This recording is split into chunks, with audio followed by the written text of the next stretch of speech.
Ayer yo tengo que admitirle que yo estaba atendiendo asuntos personales, así que no estuve siguiendo la transmisión en vivo de la vista de Regla 6 contra la representante Mariana Nogales, su mamá y una corporación propiedad de ambas.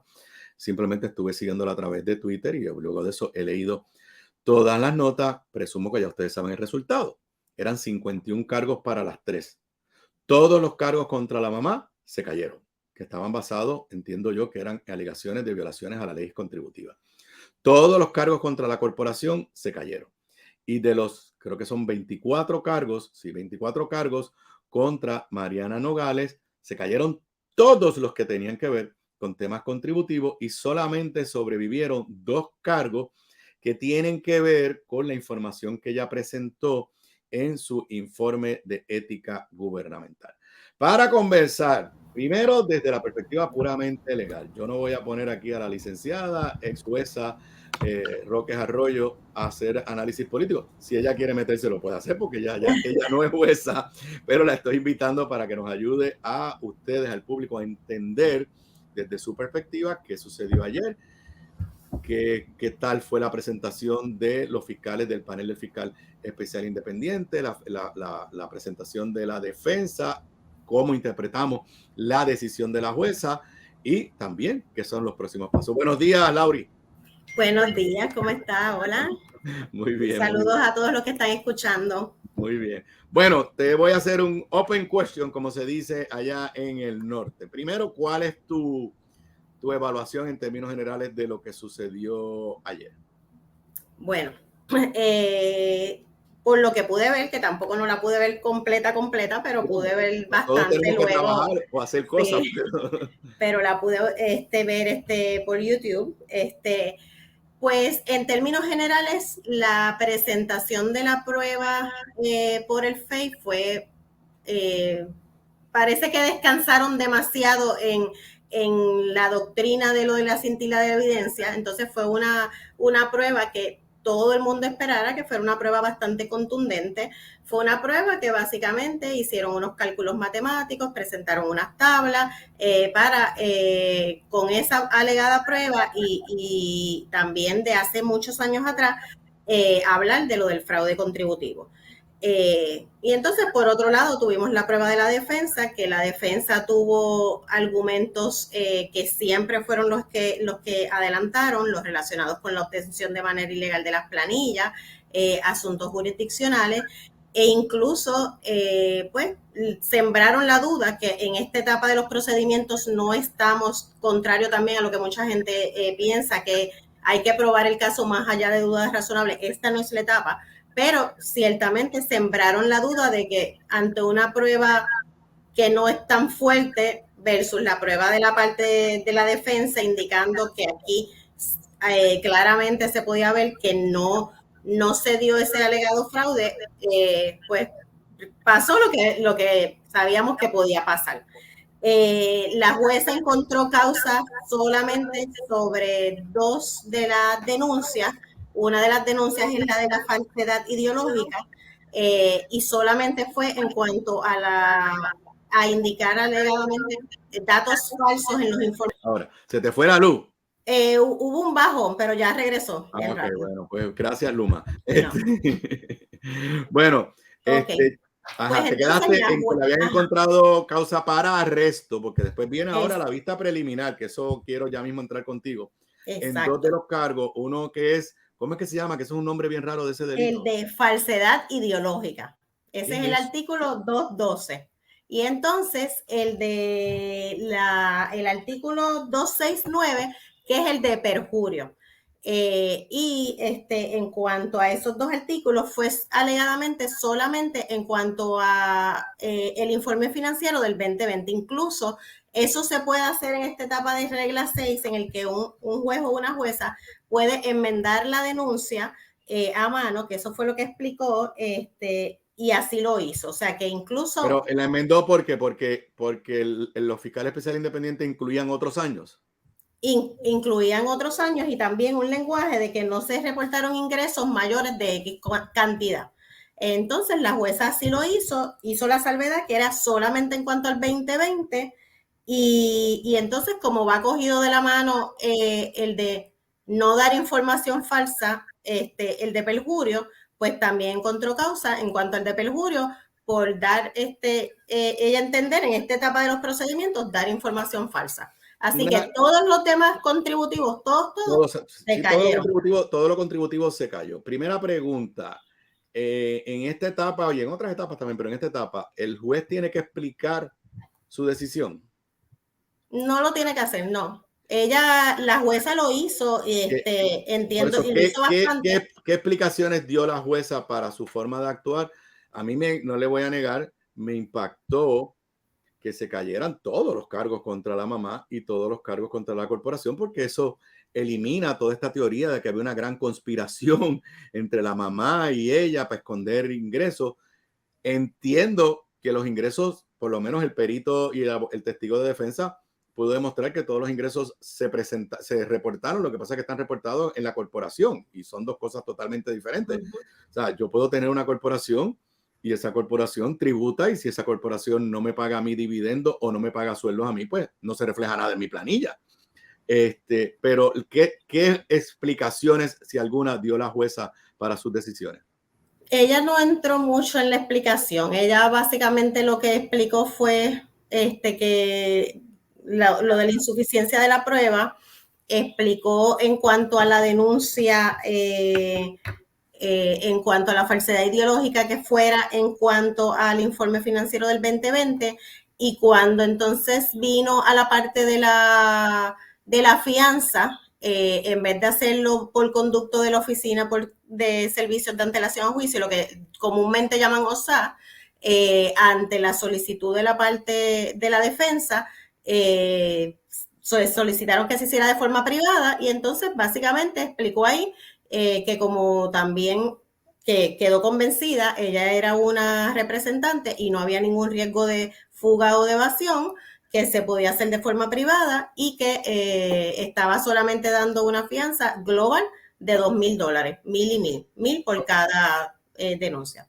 Ok. Pero básicamente esto es un caso, normalmente los casos de regla 6 son casos bien sencillos que Sí. se ven incluso en poco tiempo, incluso se ven mediante declaración jurada, pero en este caso hubo una circunstancia excepcional, que en este caso, como la solicitud se hizo al Tribunal Supremo de que se pudiera dar acceso público por conducto de que se televisara la vista, pues posiblemente por eso es que se dio un trámite mucho más abarcador y más prolongado. Pero normalmente el juez no tiene obligación alguna de explicar, y por eso es que dentro del control de sala también que tiene un juez o una jueza, puede controlar las preguntas. Por eso quienes vieron la vista, muchos también entienden, Dios mío, pero la jueza casi no dejaba hacer preguntas o estuvo pendiente del tiempo, y es que dentro del manejo de sala el juez puede hacer eso, y máximo en un caso de regla 6. Ok, los jueces obviamente son seres humanos y pues sabemos que técnicamente en esta etapa de los procedimientos el juez o la jueza no tiene que entrar a evaluar la credibilidad. Pero por lo que yo percibí leyendo Twitter y con los comentarios de gente que sí estaba viendo la vista, da la sensación que el perito, el funcionario del Departamento de Hacienda que llevó la fiscalía, da la sensación de que, por lo menos te voy a decir lo que yo percibí de no haber visto la vista, de leer lo que percibía otra gente. Y en ese sentido, esto es un double hearsay. Pero yo percibí que la gente entendía que ese oficial del Departamento de Hacienda casi estaba diciendo allí lo que le pidieron los fiscales que dijera, porque no fue una investigación motivada ni de interés del Departamento de Hacienda, sino que los fiscales, casi da la sensación que los fiscales le dijeron, oye, consígueme un delito aquí. Sí. Esa es una percepción que cualquier ser humano pudiera haber recibido de ver ese testimonio.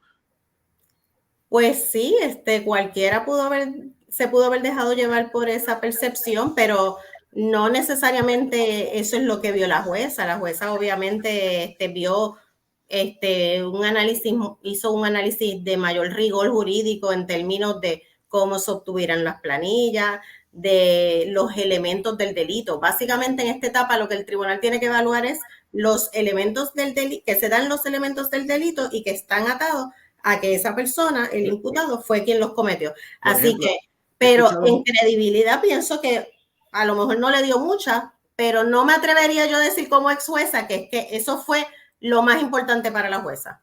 Pero, por ejemplo, he escuchado muchos destaques de que cuando tratan de conectar a la corporación o a la mamá con los ingresos de la representante, lo único que presentaron es un cheque de $600 que se hace a nombre de ella, pero el cheque dice para compra de sello. Exacto. Entonces, yo me recordaba, mira, ayer mismo yo tuve un familiar cercano que me hizo un favor, fue al colmado a hacer una compra y yo le pasé los chavos por ATH. Pues va a decir Hacienda que eso es un ingreso de esa persona. No, o sea, sí.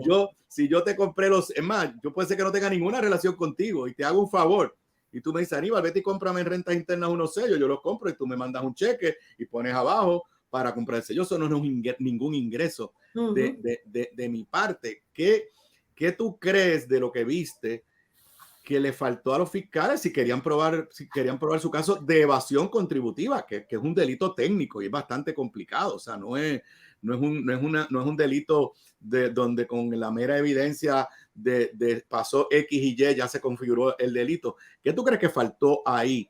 Pues y que abona esta impresión de que los fiscales no tenían un caso verdaderamente sólido. Pues faltó precisamente eso, prueba adicional, porque con un solo cheque eso no es suficiente, con un solo cheque que se demostró de $600, que incluso por eso el lenguaje de ese cheque era para compra de sellos de renta. Si ellos entendían que había eso, que ellos dicen que son millones lo que hay aquí, pues entonces la evidencia de todos esos cheques, o por lo menos no todos, porque en esta etapa no hay que presentar toda esa evidencia. Sí, pero presentaron como que el peor cheque. Exacto, pero por lo menos uno dice, por lo menos, mira, es más, vamos a pensar que hasta fuera un cheque, pero que en uno de los cheques se viera que el concepto era ingreso por la renta. Era por algún tipo de ingreso o que se viera algo de esos cheques, o sea, un cheque por lo menos más contundente, pero ese cheque, eso no es prueba suficiente. Entonces, ¿qué fue lo que pasó también? Que trataron de explicarlo solamente por vía de testimonio, que eso es lo que llamamos prueba testifical, cosa que se puede, porque tenemos dos medios, podemos presentar prueba testifical o prueba documental, que la prueba documental hubiesen sido las muestras de estos cheques, o sea, las copias, pero lo que ha dicho la percepción de la gente, pues no le dieron credibilidad al auditor, pues entonces, ¿qué faltaba? Faltaba prueba documental para sustentar que fuera prueba de apoyo para esa prueba testifical, porque se paró allí a hablar de múltiples instancias en las que se dieron fraude, pero ¿y la prueba? Y le decían, ¿dónde están esos cheques? ¿Dónde están? No había nada en esta etapa. Ok, los próximos pasos. Por un lado, uno de los fiscales especiales independientes dijo que van a ir en alzada.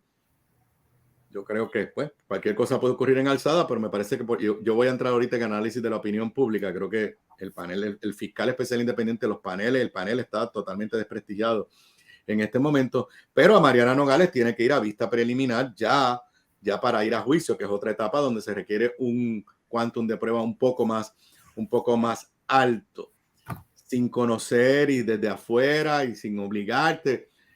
Pero ¿sobrevivirán estos dos casos la BP? No se ve tan fácil que sobreviva tampoco. ¿Por qué? Porque y aún vamos a hasta ser quizás hasta bien mesurada. Es más, vamos a pensar que puedan superar la etapa de BP, posiblemente en la etapa de juicio, porque si hay causa en BP, en juicio es que tienen que probarlo más allá de dudas razonables. Lo veo extremadamente difícil, si no imposible. ¿Por qué? Porque hay que demostrar la intención de defraudar. Y esa intención de defraudar de esa persona, eso es bien difícil y con esta prueba, con la que hay aquí.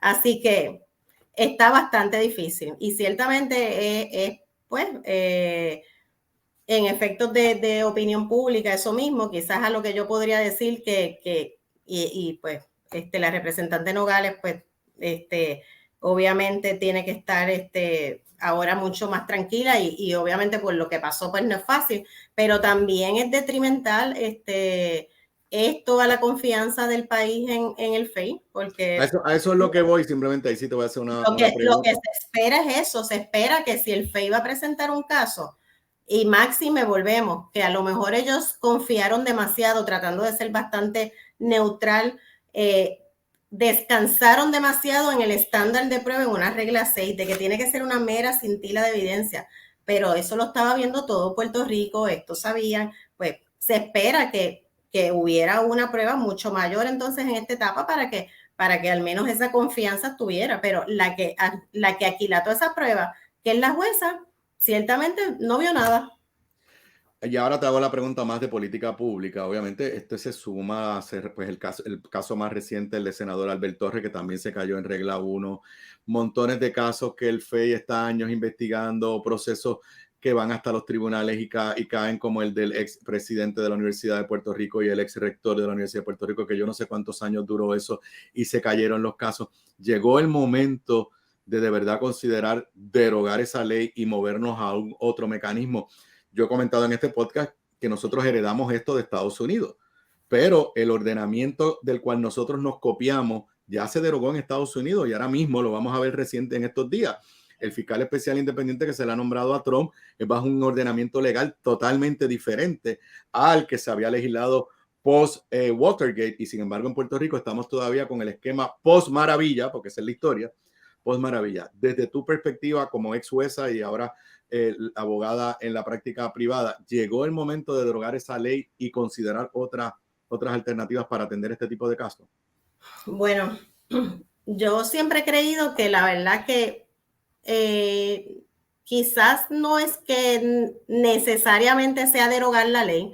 Obviamente si la derogamos, a lo mejor el pueblo de Puerto Rico se va a sentir un poquito más aliviado y con más confianza, pero yo siempre he creído que no se trata de derogar la ley, se trata de hacer las cosas bien, siempre de seguir la ley al pie de la letra, de que si se va a llevar un caso, pues se cumplan con las leyes, se cumplan con la jurisprudencia. Por ejemplo, planteamientos tan sencillos como los que se hicieron, que yo estuve aquí y lo dije, yo siempre entendí que a la jueza no había que inhibirla, pero a la misma vez sí dije que aunque no había que inhibirla porque no necesariamente había ese contacto previo con la prueba, si en efecto se dio lo de tener las órdenes bancarias y lo de las planillas sin orden judicial, pues el caso sí va a caer. Pues, por ejemplo, ¿qué se espera en este tipo de casos? Se espera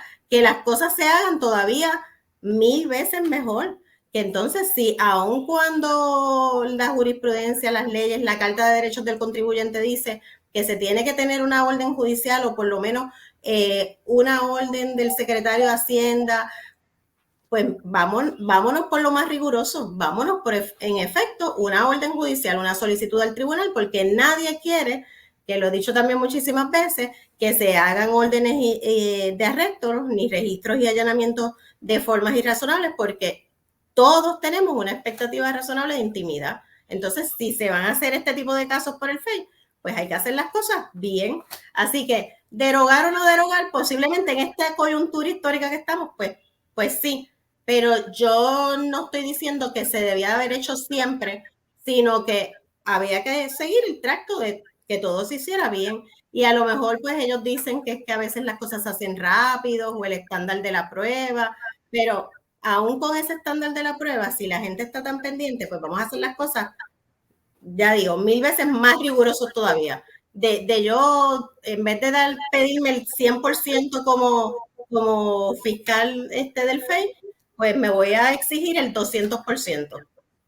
Totalmente de acuerdo contigo. Bueno, muchas gracias. Yo te mantengo on call para otros desarrollos en este caso o en otro caso, porque por ahí yo no sé en qué ha quedado la vista en alzada del caso de Albert Torres, que dijeron que iban a ir. No he escuchado más nada, si ya los fiscales presentaron lo que tengan que presentar, y obviamente pues este mismo caso pues va a tener otro desarrollo. Muchas gracias, licenciada. A la orden. Ellos, quería así añadir algo, que ellos vi que pidieron lo de la vista en alzada pero vi que la vista preliminar está pautada para el 26 de mayo, que posiblemente también ya lo puedo anticipar de que la vista preliminar no se celebre esa fecha, porque si solicitan la regla 6 en alzada, convenientemente normalmente se debe ver primero la alzada antes del ABP, y ellos normalmente tienen 60 días para solicitar la alzada. Así Yo que creo que ahora, posiblemente se va a yo ver creo, o la vez o una cosa primero. yo creo que ahora cambió el escenario. Yo creo que ahora los abogados de Mariana Nogales son los que quieren que esto se vea lo más rápido posible.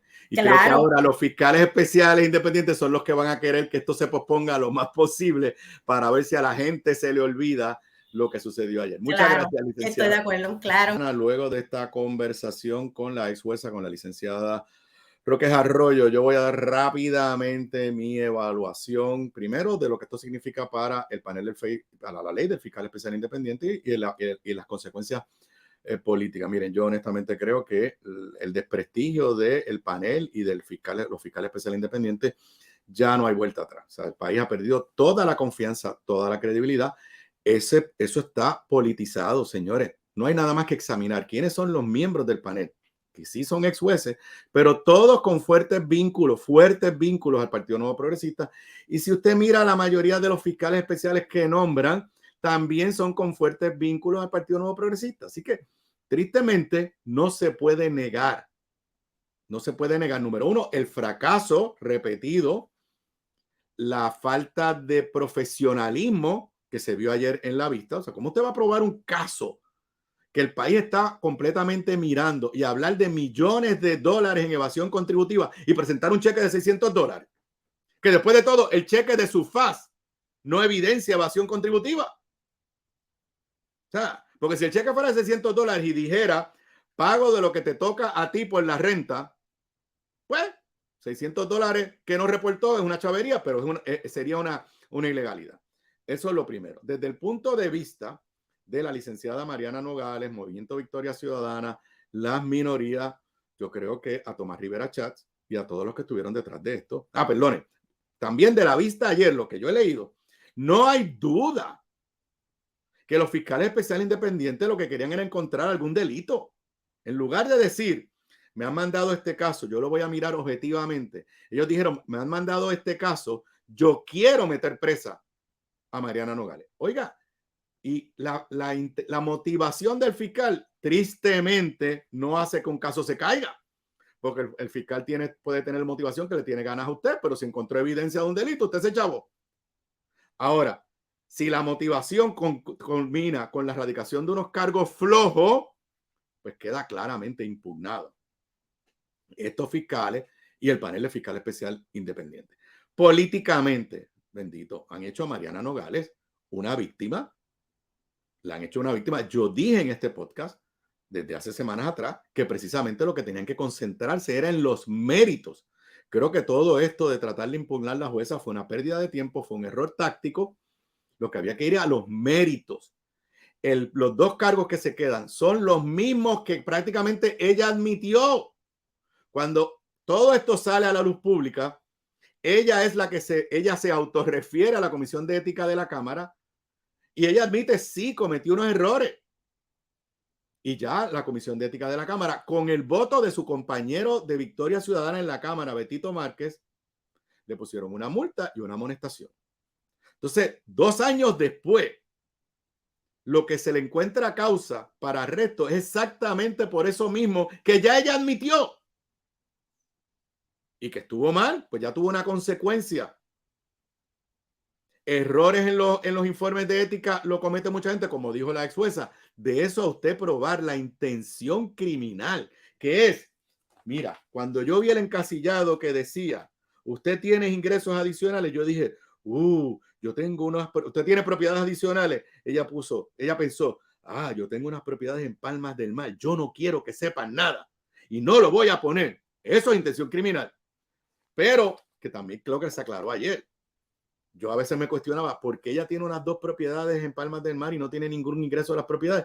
Bueno, porque hay evidencia que se las cedió a su mamá para que la mamá sea la que tenga el beneficio económico. Eso no es ilegal.